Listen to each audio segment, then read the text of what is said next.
harmonization of what we call it's not commuter, I think it's mileage.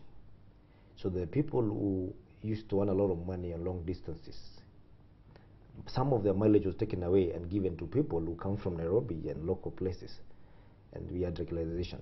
If you look at the overall effect, and I believe CRC would have actually caused havoc if this really happened, then our overall effect, the net, was the same. It was never really increased. And I can ask anyone to take me on that. We look at those figures. But there is a conception that the MP's money was increased. However, if it comes to cutting down on the wage bill, and across the board, including the private sector, we all campaigned for it with the agreement that we need to build a better Kenya. Why are you bringing the private sector? Yeah, because this company is doing very well. Yeah, they're also Kenyans, and we. No. If this company is doing, it will come in. It will come in the form of the taxes that you remit. To me, I think. And all that. Then we can be able to bring down the wage bill. To me, I think as much as I agree with Mheshimiwa, I think we need to look at this thing still from a different perspective. I know the member of parliament salary is a very hot issue, and I don't want to be radical because Mutegi thinks I'm a very radical person. But I think we also need to look at how much we can afford, even for members of parliament.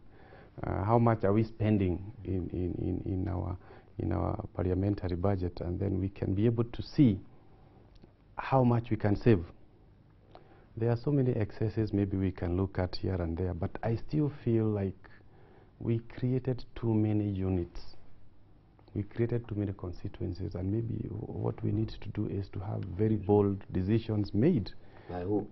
By the government.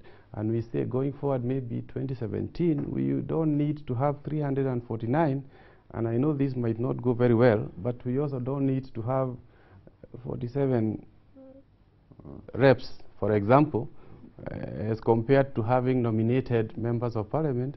Then we can be able to see where we, and I know some politicians will not want to hear that, but can we relook at this issue and see where can we be able to reduce the number of nominated and women rep, to see where we can be able to do some adjustment. Again, we go back and say maybe we should go back to our 210 constituencies, and then we redraw them afresh. And these will actually determine the Kenya we want in future. And these are the decisions we need to make now, that decisions are supposed to be sometimes painful.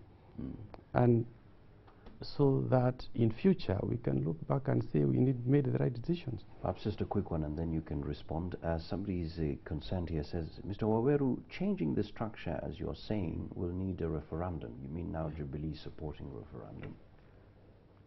I don't mind. It's like restructuring in a company. You have to have a budget to be able to send people home. So a referendum cost is a one-off cost. To me, I'm not worried about 5 billion shillings if it's done in a referendum, because that is a one-off cost, but will you be able to save in the long term? A recurrent expenditure. How will you be able to save when you have less constituencies, apart from the salary of the member of parliament? How would you be able to save? I look at... we have to read by example. I'm one of these members of parliament who is actually in parliament for the first time with the new constituency. And I can tell you, I have seen a difference between where we used to be the same constituency with the Mara, and it used to be called Nithi.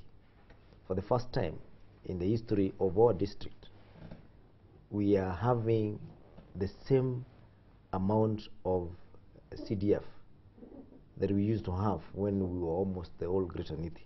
And now we are able to do more things at the moment. And I'm thinking, when that formula changes we merge those constituencies together again, what will happen is that a certain formula will be used where some areas will start getting more money than others, and we go back to the same problem that we are having at the moment.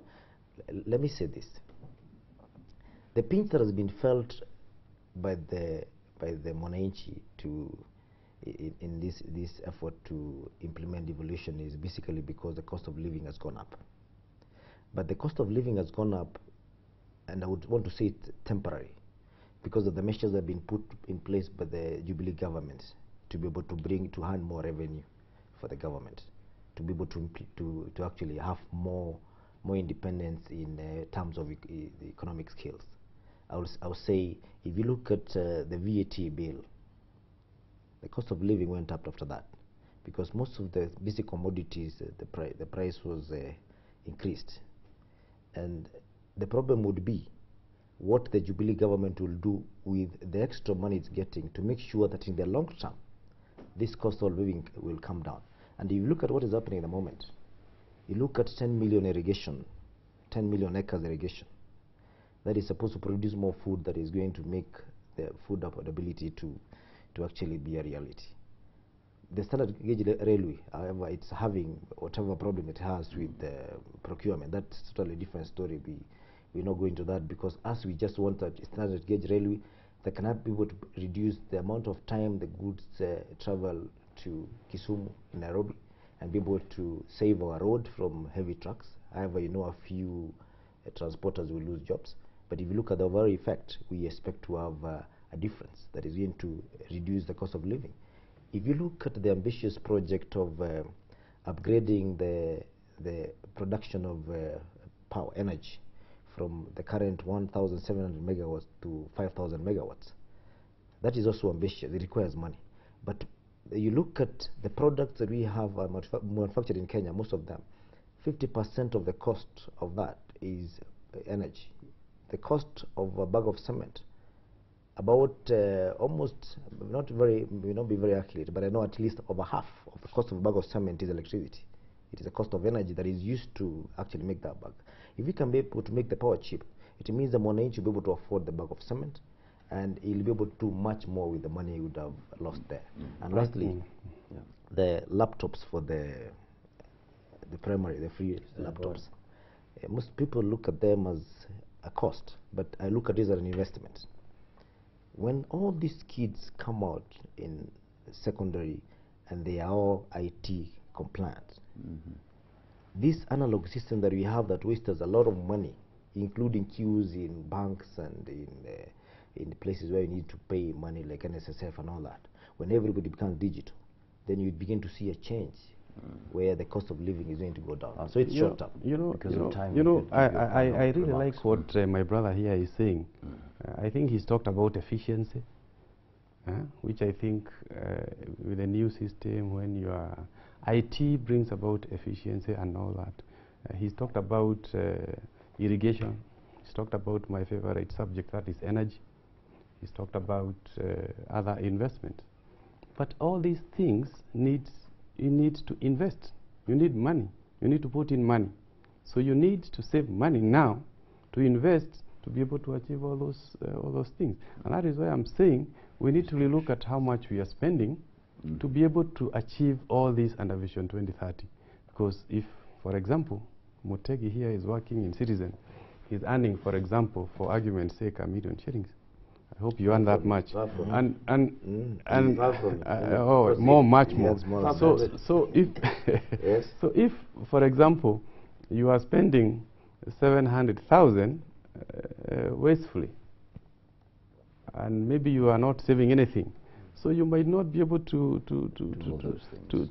invest. You cannot buy a house in Karen or in wherever. You cannot be able to put all this development that you have in mind. So you need to be able to sacrifice now to be able to invest to reap benefits in the future. And all these flagship projects that we are having, Vision 2030, railway, port, RAPSET, they are heavy investment projects. We are talking about 1,600 megawatts of power. We are looking to do 5,000, potential is 20,000 in geothermal, which needs heavy investment. We cannot afford to be you cannot afford to be wasteful now, because we are at that level of an economy where we need to be able to invest as much as possible. Many thanks indeed. Perhaps your final remarks, Waweru-MP. I don't belong to the school of thought that thinks that devolution isn't working. As we said, it's only 8 months. But unfortunately, I think the governors have taken over. We have devolved in governance. We haven't devolved decision making at the village level. 174C. Yes. Yeah. All right. Yeah. Okay. Maybe before you go to that, I want to support what you said very briefly, and what the Controller of Budget released the other day. You look at 1.07 billion that has been spent on foreign trips by the county government. How much can it do at the moment in energy sector? That's the area we need to actually address ourselves. Yeah, we need to be serious as an economy, because we are also talking about spending 5 billion shillings in another project of NSSF. 5 billion shillings is enough to start a housing project, a new housing project. And those are the things we are saying we are having a very wasteful kind of administration in some areas. All right. Yeah. Many thanks indeed, talking to Honorable Dennis Waweru-MP Dagoretti South and Honorable Njuki Muthomi, Member of Parliament Chuka Igamba Ngombe. Thank you so much indeed for your comments. We'll be right back.